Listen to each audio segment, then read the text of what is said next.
here in Brussels and the people who are following remotely via Teams. Welcome to the Getting Scientific Software Installed training session. This is a new training session that we've puzzled together over the last couple of months with various people from the VSC sites. It's a bit new. That means we're very open to feedback, how well it is received, how easy it is to follow. If there's any suggestions for improvements, please let us know. Just a practical thing, we're quite heavily relying on the Wi-Fi today, here in the room as well. The picture you're seeing on the screens is actually coming through Teams. So each of the speakers will be sharing their screen in Teams. That's just practically the easiest way to do things. That does mean we're very dependent on the Wi-Fi, so please don't update your Windows or any heavy-duty stuff that may pull down the Wi-Fi. So let's get started. The goal of the training today is to give you a high-level overview of several tools that you can use to install software. It's a pretty broad overview. That means it will not be very detailed on each of the tools, but it's more to give you an overview of what's available out there and what makes sense to use in which context and for which use cases. We're heavily focusing on Linux systems because we're mostly concerned about getting software installed in your VSC account on the HPC clusters, but some of it will also translate to other operating systems like macOS or Windows. We're also very focused on scientific software and, of course, HPC clusters. We'll give you basic information on how to get started with each of these tools, and we'll highlight a couple of important attention points, either good or bad, for pretty much each of the tools. And we'll highlight where they're strong and where you need to watch out for pitfalls or weaknesses. So things to be aware of. For pretty much all the tools, we'll do hands-on demos. We don't expect you to follow along with the demos. They will be too quick probably. And again, it's mostly to give you a feeling of what the tool can do, how it works, and so on. The session is being recorded, the slides are shared, and there will be lots of time for questions, hopefully after each part, but also in the breaks and definitely afterwards via email. You can also ask questions. And yeah, it's a high-level comparison across all the tools as well that we'll cover at the very end. And speakers today are a whole bunch of people from the VSC. Let's just raise our hands. Maybe Maxime and Steven from KU Leuven. Robin from U Antwerp is mostly keeping an eye on time and chat and things like this. I'm Kenneth, and together with Lara from Ghent University, and then Alex, Cynthia, and Sam from the VUB. And this is just a reminder, you also got this information via email already. Together with today's session, which is mostly going to be presenting and hands-on demos, we're also organizing hands-on sessions at each of the VSC sites locally. So this week on Thursday, for most of the sites where you've been asked to register, that's just out of practical concerns. We want to make sure we're not overloaded with 100 people who want to get hands-on help. That would not work well. And each of the sites are sort of organizing this in their own way. In Leuven, you have to register. In Antwerp, you just send an email. In Ghent, you also register, and there's 3 time slots of 2 hours that you can register for. And then at the VUB, you also just send an email if you want to attend. Feel free to talk to us throughout the breaks, throughout the day, if you're interested. And this also applies to the people following along online. If you want to get some hands-on help, you can come to each of the VSC sites physically on Thursday to get some help with getting the software installed or with any questions you have regarding the tools that we'll cover today. For now, we're more or less limiting this to the people who have attended today's course. We'll see if there's enough interest to maybe do repeat sessions in the future, but that's going to be up to each of the sites if and how they do that. A couple of practical aspects for today. So the slides and a bunch of example scripts are shared via the GitHub repository, which was mentioned. So github.com/vscentrum/GSSI training. It's a hybrid training today, so we should keep in mind that we have remote people as well. Robin is going to take care of keeping an eye on the chat, questions coming in through the chat, for example, and making sure that the recording and the sound and all of that is okay. We intend to share the recordings via the YouTube channel of the Flemish Supercomputing Center shortly after the session today. We hope to have some time for a quick Q&A after each part. So just raise your hand, ask questions. If you're asking questions in the room, make sure to unmute your microphone here so they can also be picked up in the recording and in Teams.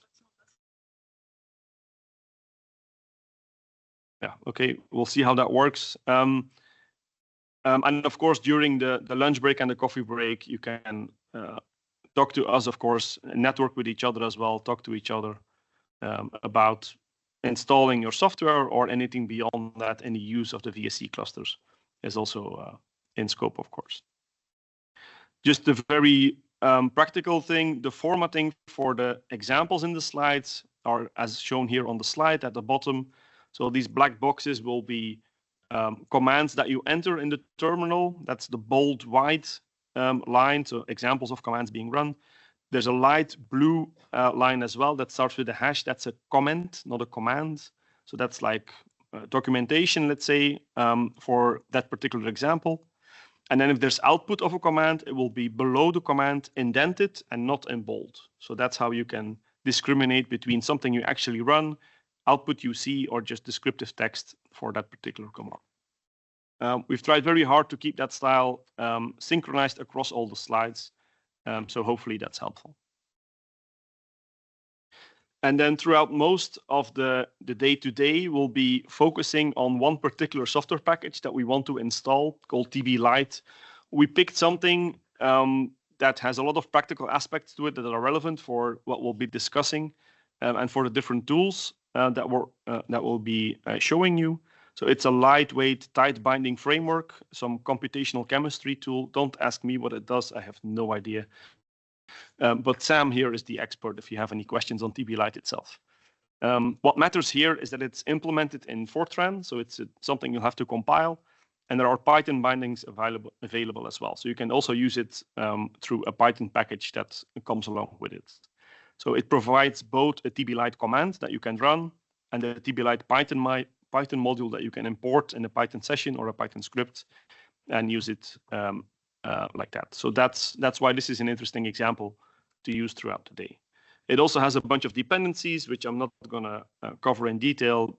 What matters is that they're very uncommon and you maybe have never seen them. So you probably also have no idea how to install them. And all of that is relevant for the tools we'll be discussing. The goal really for each of the tools, each of the demos that we'll show you is that you can get a TB Lite installation such that you can run a Python example with it. So the link here brings you to a TB Lite Python script that does something with TB Lite. And there's, okay, so a bit of echo. So this Python code will run some calculation, give you some output. And that's really our goal for each of the installation methods we'll show today. We want to be able to run this example. This same example is also here in the GitHub repository. If you go to TB Lite, or where is it? Sorry, higher up. Here's the example. Demo script here, yeah. So this Python script is exactly what you see behind that link. And it will just print the result, the energy calculation of this TB Lite example. This is really what we want to run. And we'll install TB Lite in different ways to get to that point.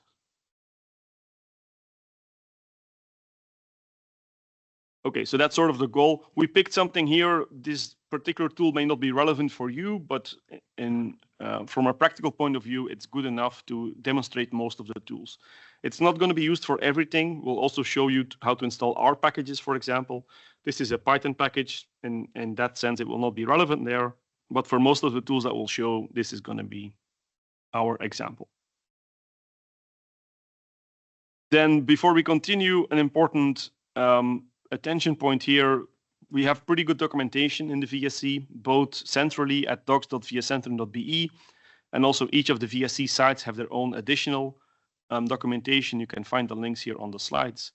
If there's any questions that you have regarding available software, installing your software, or general usage of the VSC clusters, please check the documentation first. And also, scientific software itself usually has its own documentation, like TB Lite, which I just showed. It's also important to check that documentation first, of course, how to use that software, what to keep an eye out for. best practices, all this type of stuff you can typically find in the documentation of the software itself. So do keep this in mind if you have any questions that are popping up. There's one screen not working. Yeah, I'm not sure we can fix that. Somebody kick it or yeah. In terms of agenda, this is where we're at. So we did an informal sort of welcome, just giving people some time to find their way. We're now doing the introduction. We'll then focus on the central software stack that you probably are all familiar with, that's already available at the VSC clusters and the usage of the environment modules tool. Lara will then focus on the European Environment for Scientific Software Installations, EASY, and how that works. And then we'll switch to Sam for working with existing container images, and finally to Maxime before the lunch break on Conda and related tools like Mamba and Pixie. After the lunch, we'll then take a look at installing Python packages with pip and virtual environments, and extend that also to R and Julia, so similar concepts with R and Julia. Cynthia will then talk about software compilation, so manual installation of software, more or less. And after the coffee break, Sam will get back to containers, building your own container images, and how you can do that and what you need to keep an eye out for there. And then we'll sort of wrap up with EasyBuild and SPAC, which are two very commonly used installation tools on HPC clusters. And we'll wrap up with some conclusions at the end. And hopefully enough time for questions in between. All right, so let's start with a general introduction. What's important when you're installing scientific software? There's a couple of important aspects here. Software typically has dependencies, so it needs other software. It's not just one thing, but it's typically a pile of things you need to get working. There's an important difference between interpreted and compiled software, which we'll briefly explain. In the end, you'll somehow end up with a binary program that you'll be running, which uses hardware instructions, machine instructions, which implement a particular instruction set architecture. We'll explain what that is and why that's important. And then we'll also highlight a bit that the hardware on which your software is running also matters a lot. So if you want to get good performance, you need to pay attention to this. So let's start with the dependencies. Hopefully you all know, whether you like it or not, that software depends on other software. So it's typically a pretty big dependency graph to get something working. If you have source code like C or C++ or Fortran, you'll need a compiler to build that software and get it into a binary format so you can actually run it. So a compiler is typically one of the very common dependencies that you'll have. If you're running software that was implemented in Python, you'll need a Python interpreter to run that software. The C Python interpreter is the typical one. And there you typically see problems already popping up. You need a compatible version of Python, so for which Python version your software was written. And you probably also need additional Python packages that have to be installed. So you can already see things growing from one dependency to several dependencies. If we're talking compiled software like C++, you're often linking to software libraries that provide certain functionality. So those are also dependencies. That's definitely the case for TB-Lite. And very often you see that the dependencies that you're using are implemented in a compiled language. So even though you may be writing a Python script, if you're using dependencies like NumPy or SciPy, those libraries are actually implemented in Fortran or C++, for example. So you get very good performance, but you can still use Python, which comes with some downsides because it's an interpreted language. So usually if you want to get good performance, you'll need to look into compiled languages. And yeah, Python bindings are in there mostly to make it easier to use and a bit less work to get something useful out of it. The graph at the bottom shows the dependency graph of TB-Lite, at least the direct dependencies of TB-Lite. So you can see there's about 10 or so that you need to install before you can actually look into installing TB-Lite, but it's actually a lot worse than that. This is the actual dependency graph of TB-Lite. So TB-Lite is here on the top left. This is what you're really interested in as a running example. The direct dependencies of TB-Lite are right below that. But then there's a whole lot more that's actually necessary to get this to work. We'll need Python since we want to run TB-Lite from Python as well. And in particular for our example, we'll also need NumPy and maybe some other Python packages. So those will also need to be installed. We'll need a compiler to install at least some of these libraries and compile it from source code to a binary format. We'll be linking to different libraries, for example, F50W and BLAST LAPACK for linear algebra. These may not all be relevant for DB-Lite itself, but they're very common dependencies, libraries that are used in an HPC context. We may need some additional tools like CMake or Ninja to actually build and configure the software to get it working.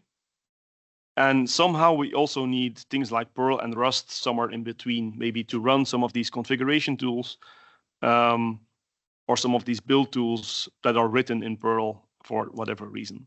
So you can see this is a pretty big mess of things. And I'm not even covering half of what we'll actually be using in terms of dependencies. So of course, this already is a strong signal that you'll need some tooling to actually do this efficiently. You don't want to install each of these things manually and assume you'll get everything working in a reasonable amount of time. What's also important is the discrimination between interpreted and compiled software. I already hinted on that a bit. Your processor in a computer, a CPU, a central processing unit, can only run machine instructions. It doesn't know what C++ is or how to execute it. It doesn't know what Python is. It doesn't understand any of that. It only understands ones and zeros, essentially. So somehow you have to get from the source code to the ones and zeros. If we're talking a compiled language like C, C++, Fortran, you'll have to use a compiler to translate your source code to a binary executable that you can then run. And this is done when installing the software. So when you're installing the software, you're compiling from source code to a binary executable. For interpreted languages like Python, Julia, Perl, and there's other examples as well, a similar translation happens, but this happens while you're using the software. So you have a Python script, you can just run that Python script and somehow it works and the CPU knows what to do. That's because there's a Python interpreter in between that takes your code, translates it to machine instructions on the fly while it's running, and then actually runs those instructions. That comes with downsides. So that means since this translation is happening on the fly, it can be a bit slower than with compiled languages, which are already in a binary format. That's an important thing to be aware of.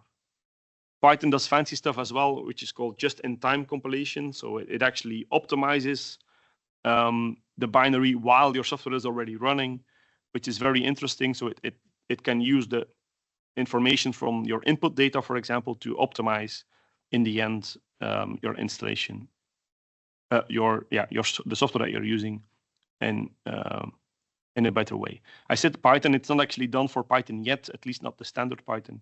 The just-in-time compilation is mostly a Java concept, but it's also being picked up in other languages. So this is an important difference to be aware of. So in the end, we'll somehow have a binary program that has machine instructions or hardware instructions. And those instructions tell the CPU what to do, what type of calculation to execute or where to move data to, and so on. There's different types of machine instructions, and those define what type of binary you're actually running. When we talk about a generic binary, that means it's a binary that can work on any modern CPU of a particular family. So a generic x86 binary, for example, can run on any Intel or AMD processor. That's very good. You can just take that binary, move it to another computer and run it, and you don't have to recompile and go through all that trouble. But there's a downside as well, because it's a generic binary. It's not using some instructions that your CPU may be able to run. And that way, that binary is typically a lot slower than it could be. If we're talking taking an optimized binary, then it will be using specific instructions that are only supported by some CPUs. That means that binary can run a lot faster. But it also means you cannot take that binary, move it to somewhere else, unless you have the same type of CPU. So you may be getting these illegal instruction errors if you're running a binary that runs that was optimized for a different type of CPU. And this is maybe something you have run into on the login nodes, for example, of some VAC clusters. If you're not careful what type of software you're using, you may be getting these illegal instruction errors. So that's why these sometimes pop up. And this is an important aspect to be aware of. If you care about the performance of the software, you should make sure that you're using a binary that was optimized for the hardware on which it will be run. And there's a whole lot more details here. There's not a single CPU family. There's x86, which is AMD and Intel processors, but very recently, ARM processors also became relevant in HPC. The big Jupyter supercomputer in Germany, for example, which you can access through EuroHPC, is fully ARM-based. So with an x86 binary, it's absolutely useless there, will not even run. You'll have to recompile your software to run on an ARM CPU. So and generally speaking, x86 binary will not run on an ARM CPU and the other way around.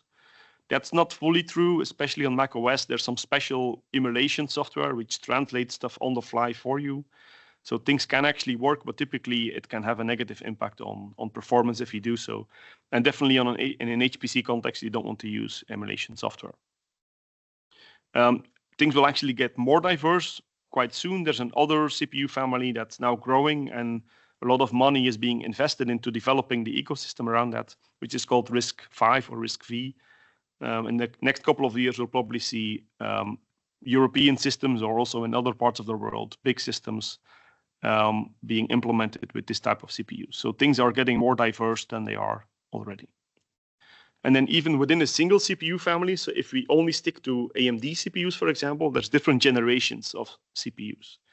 And different generations typically mean they also support different types of machine instructions. Basically, that means if you have C++ software and you want to bring it to a new system, you should recompile it and make sure it's optimized for that new type of CPU.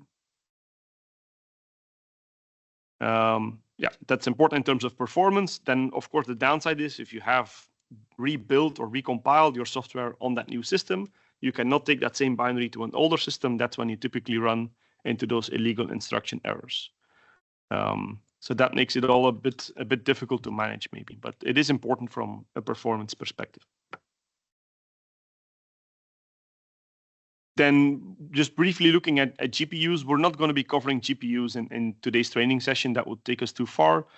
But generally speaking, the same concepts apply there as well. There's multiple GPU families. Most of you know about NVIDIA GPUs nowadays, but there's AMD GPUs and even Intel GPUs as well. And also within a single GPU family, there's also generations of GPUs.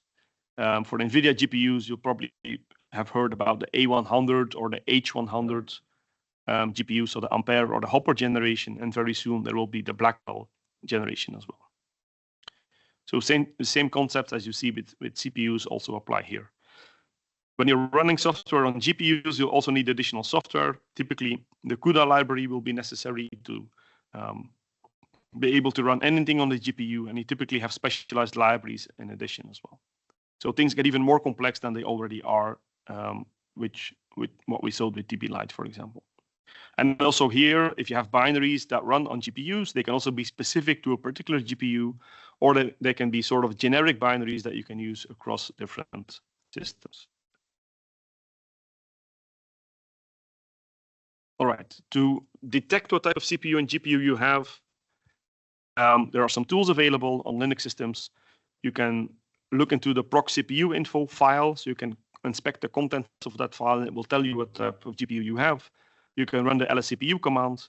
On VSE clusters, you can check the VSE arch local environment variable, which is defined on every VSE cluster, and that will tell you what type of CPU is available. And there's also a tool that can do runtime detection of the type of CPU you have. And then similar for GPUs, you can run the NVIDIA SMI command to check which NVIDIA GPU is available. If that command is not there, then you don't have a GPU at all. And similar for AMD GPUs, there's a similar command as well. All right, so that was a very quick, high-level overview of some important aspects. Now let's get back to the contents of the training. We'll be covering a lot of different tools, and we'll sort of go from easy to use or tools that don't need a lot of expertise to things that become harder and harder to use or need a bit more knowledge to use as well. So we'll first focus on using software that's actually already there or that was already pre-built or pre-compiled by somebody in container images, for example. We'll then look into installing software yourself with tools like Conda or language package managers like pip. And then at the end, we'll go to the more hardcore stuff, which is building software yourself or building your own container images, either manually or with tools like EasyBuild or Spec. So I'm already running overtime. Excellent. The next part I can do quite quickly. That's about the central software stack and using environment modules, which I hope most people here are familiar with. Who has never heard about the module command? Okay, good. That means I can cover this quite quickly. So on most HPC systems, you'll find a central software stack, a stack that's managed by the HPC support team, lots of applications that are pre-installed that you can just activate by loading a module and then start using it. When people like us, part of the HPC team, install that software, we optimize that software for the GPUs or the CPUs on which that software will be run. So we try to strive for good performance when we provide central software installations. And then the module system is just a user interface, an easy way to give you access to those installations. Across all VSE clusters, the central software stack, which is in the /apps file system, is typically installed with EasyBuild. There's probably a couple of exceptions on some sites where some installations were not done with EasyBuild, but for 95 or maybe even 99% of installations are all done with EasyBuild, which is one of the tools that we'll be covering today. Now, the basics I probably don't have to explain. You can search for software with module avail. You can load a particular module. You can check what's loaded with module list and so on. What is important here is two things. When you're loading a module, you're actually changing the environment, the shell environment. Environment variables like path or LD library path will tell Linux where to find software and how to find the libraries that are necessary for that. So that's essentially going on in the background. You won't see any output when you're loading a module, but things are being changed in your shell environment. And one important detail when loading modules is you should always load a particular version of a module. So don't do module load TB-Lite, but do module load TB-Lite / version and typically what's called a toolchain as well. In the background, things are changed, like your path environment variable, your LD library path environment variable are changed. So after loading a module, you'll suddenly have additional commands available that you can run, or the system will be able to find additional libraries for those commands that are necessary to run them. Same thing with Python path, for example, that lists that has a list of locations where additional Python packages can be imported from. So these things are sort of hidden. But if you want to, or if you have to, you can inspect these environment variables and see which paths are being considered. Then typically something you'll see with EasyBuild is what we call a toolchain. It's a set of very common dependencies. It starts with a compiler, typically C, C++, and Fortran, because those languages we see a lot in HPC.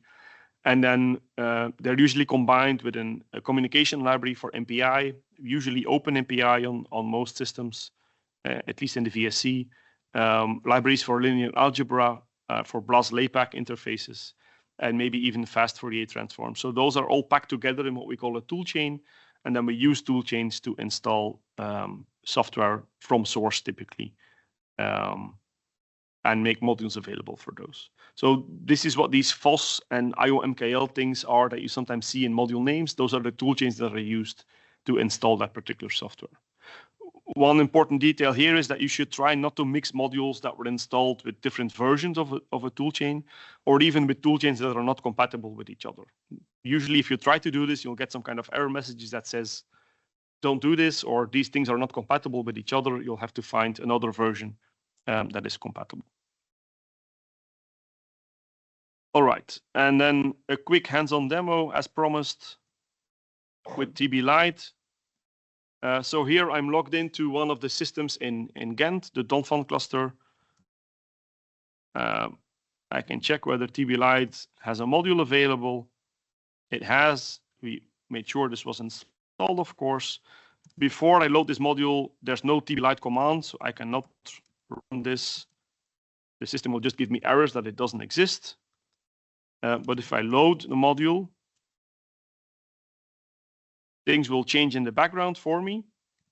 things like the path environment variable, for example, suddenly becomes very big. So this has lots of locations, including, for example, where the tblight command is installed, or something like Python path is also updated again with locations of where Python packages are available for importing, like tblight, but also other packages like the SciPy bundle, which has NumPy, SciPy, and so on.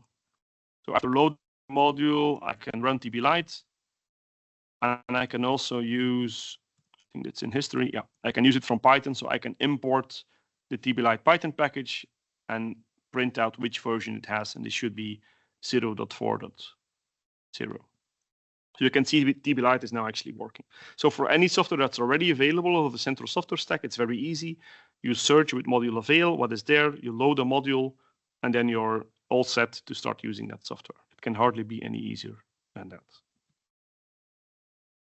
So that's also here what's in the slides. Loading a module, maybe inspecting a module as well. So rather than using load, you can do show.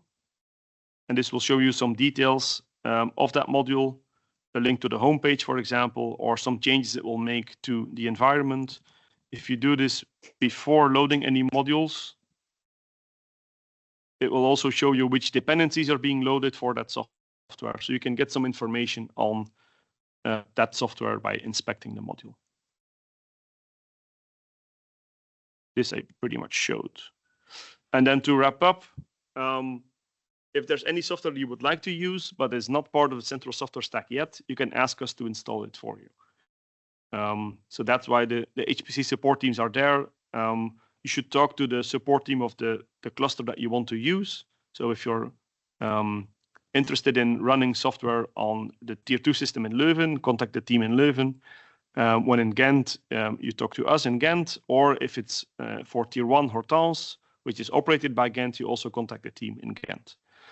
At Ghent, at least, we have a form for requesting software. So we make you provide lots of details, what you want to use, and maybe in combination with what you want to use it. And then that gives us everything we need to actually install that software. You'll have to be patient a bit because we have lots of people requesting software. And as I mentioned, when we install something centrally, we usually do a significant effort to also make sure that software is optimized for the CPUs on which it will be used. That also means we typically don't install it once, but multiple times for each of the different CPUs that we have in the different clusters. And of course, this whole dependency stack we also need to figure out. So this can take us some time. There's some homework exercises here. If you want to explore the central software stack a bit more, you can look into those and try to make sure that you understand how to answer each of these questions.